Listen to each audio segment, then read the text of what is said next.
साथियों, आज के समय में क्रिकेट बहुत आगे निकल चुका है। लेकिन दोस्तों, अगर देखा जाए तो जो पुराने ज़माने का क्रिकेट था, जिस समय सचिन तेंदुलकर बैटिंग करने आते थे, उस समय बॉलरों का कहर उनकी गेंद पर पाती थी, उनकी गेंद आग उगलती थी। और साथियों, उस समय जब सचिन तेंदुलकर बैटिंग करने आते थे, तो कोई भी जो बैट्समैन होता था, वह क्रीज पर इन गेंदबाजों के सामने टिक नहीं पाते थे, क्योंकि ये गेंदबाज, इनका नाम सुनकर ही आपका दिल दहल जाएगा। जैसे कि Glenn McGrath, Brett Lee, Wasim Akram, Shoaib Akhtar और मुथैया मुरलीधरन, शेन वॉर्न जैसे दिग्गज गेंदबाजों के सामने उनकी गेंदबाजी का सामना करना किसी खिलाड़ी के बस की बात नहीं थी। लेकिन उस समय सचिन तेंदुलकर अपने क्रिकेट में जो उनका खेल था, उससे प्रेम करते हुए डटे रहे।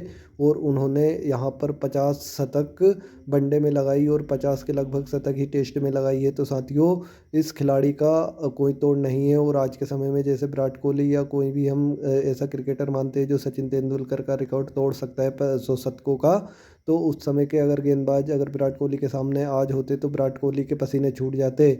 और साथियों, मैं यहाँ पर विराट कोहली की बुराई नहीं कर रहा हूँ, लेकिन देखा जाए तो सचिन तेंदुलकर ने जिन क्रिकेटरों के, जिन बॉलरों के सामने अपनी बैटिंग की है, अपने रन बनाए हैं, वो एक काबिले तारीफ़ है। और उन बॉलरों का सामना कर पाना किसी भी खिलाड़ी के बस की बात नहीं थी। नहीं तो कोई भी खिलाड़ी सचिन से भी आगे निकल सकता था, क्योंकि सचिन तेंदुलकर से भी ज़्यादा क्लासिकल और संयम वाले खिलाड़ी वहाँ पर उस समय मौजूद थे। लेकिन सचिन तेंदुलकर ही उस समय को भुना पाए और आज एक कीर्तिमान स्थापित करके हम सभी के दिलों में राज करते हैं। तो सचिन तेंदुलकर जैसा कोई भी बल्लेबाज बल्लेबाजी नहीं कर सकता है। हालांकि आजकल इतनी फैसिलिटी होने के बाद भी बहुत से गेंदबाज के सामने, ये जैसे कि नए नए खिलाड़ी जो लगते हैं सचिन तेंदुलकर का रिकॉर्ड तोड़ सकते हैं, वह भी इन गेंदबाजों के सामने फीके पड़ जाते हैं। तो उस समय के, उस जमाने के जो गेंदबाज थे, कितने घातक गेंदबाज थे। तो साथियों, मैं तो यही कहूँगा कि सचिन जैसा कोई क्रिकेटर आज तक ना हुआ है, ना कभी होगा। और ऐसा बल्लेबाज